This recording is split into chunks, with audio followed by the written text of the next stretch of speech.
আসসালামু আলাইকুম আমার প্রিয় শিক্ষার্থী, আশা করি তোমরা সকলেই ভালো আছো। আজকে আমি একটা সিম্পল জিনিস নিয়ে আলোচনা করব। সিম্পল এবং এটা হচ্ছে রিসেন্ট একটা বিষয়। সেটা হচ্ছে তোমরা শুনছো মানকিপক্স বা এমপক্স বা মামপক্স। তো ইদানিং এই টপিকটা খুব আলোচনা হচ্ছে, তো এই বিষয়ে আমি তোমাদের একটু জানানোর চেষ্টা করব। তো আশা করি তোমরা ধৈর্য সহকারে ভিডিওটি দেখবে।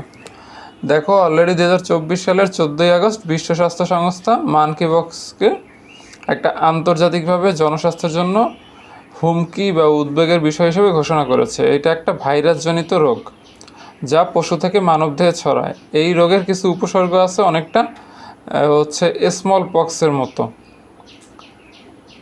তো এই রোগটা মূলত হচ্ছে তোমার অর্থ পক্স ভাইরাস থেকে, মানে এটা হচ্ছে উৎপত্তি, এবং এই ভাইরাসটা হচ্ছে আবার পক্স ভাইরাটি পরিবারের একটা অংশ।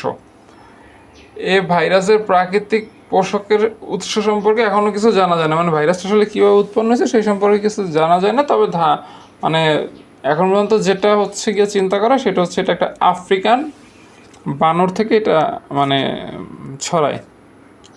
তো দেখো, বেসিক্যালি এই রোগটা হচ্ছে পশু থেকে মানুষের মধ্যে যায়, এবং সেই যে মানুষটা যখন পশু থেকে রোগটা মানুষের মধ্যে যায় এবং মানুষটা যখন আক্রান্ত হয়, তখন ওই মানুষের সংস্পর্শে যে মানুষগুলি থাকে তাদেরও হচ্ছে এই রোগ হতে পারে।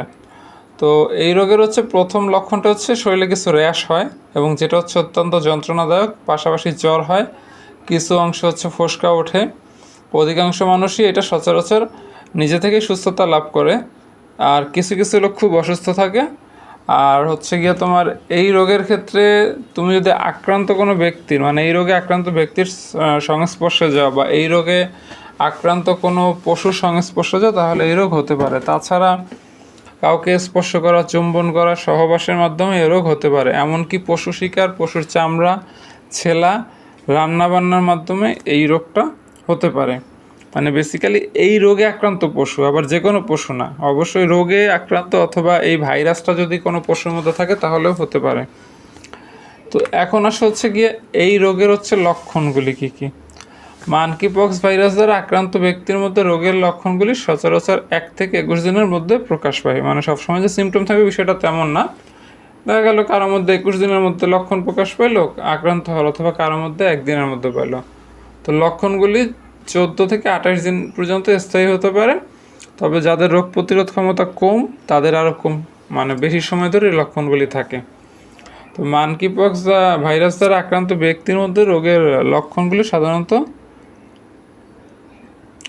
তোমার হচ্ছে গিয়া এমনি এমনি লক্ষণ দেখানোর পর এমনি এমনি চলে যায়।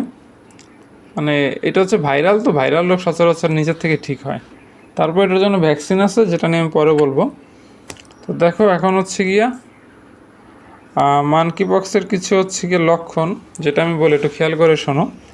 যে তোমার শরীরে র্যাশ উঠবে, মানে ওই যে লাল লাল দাগ থাকে, তারপর হচ্ছে জ্বর হয়, গলা ফুলে যায়, মাথা ব্যথা করে, মাংসপেশিতে ব্যথা করে, ব্যাক পেন যেটা আমরা বলি সেটা হয়, ইভেন শরীরের বিভিন্ন স্থানে ফুলে যায়, এবং হচ্ছে গিয়ে তোমার শক্তি কমে যায়। এই যে এখানে কিছু দেখো ছবি আছে, যে মানকিপক্স আক্রান্ত ব্যক্তির ছবি আছে।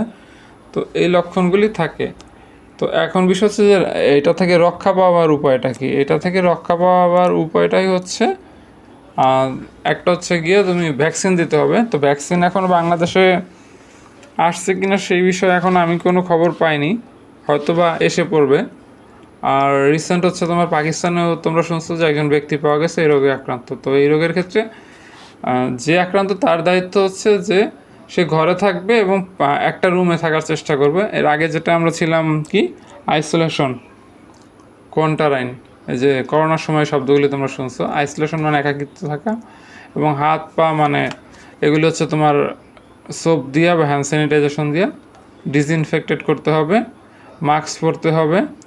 তারপরে হচ্ছে গিয়া যতক্ষণ না মানে এই লোকটার আক্রান্ত ভাবটা চলে যায়, সিমটমগুলি চলে যায়, তারপরে হচ্ছে গিয়ে যে অংশগুলি তার এই যে ফোসকা পড়ছে, ফোসকা পড়া অংশগুলি খুইলা রাখতে হবে, যাতে এটা হচ্ছে অটোমেটিক শুকিয়ে পড়ে। আর যাদের হচ্ছে স্মল পক্স বা চিকেন পক্স হচ্ছে, তারা জানো এই মানে পক্স আক্রান্ত হইলে কী কী হয়, সেই একই হচ্ছে ট্রিটমেন্ট এখানে। আচ্ছা, হালকা গরম পানি দিয়ে হচ্ছে গিয়ে তোমার গোসল করতে হবে এবং চেষ্টা করতে হবে যে কোনো আক্রান্ত কোনো পশু বা প্রাণীর কাছে না যাওয়া। আর হচ্ছে যদি শরীর ব্যথা করে তাহলে অনেক সময় আমরা ওই নাপা বা প্যারাসিটামল খেতে বলি। তারপর হচ্ছে বিষয় তোমার ডাক্তারের কাছে যাবে, ডাক্তার তো অবশ্যই সাজেশন দেবে।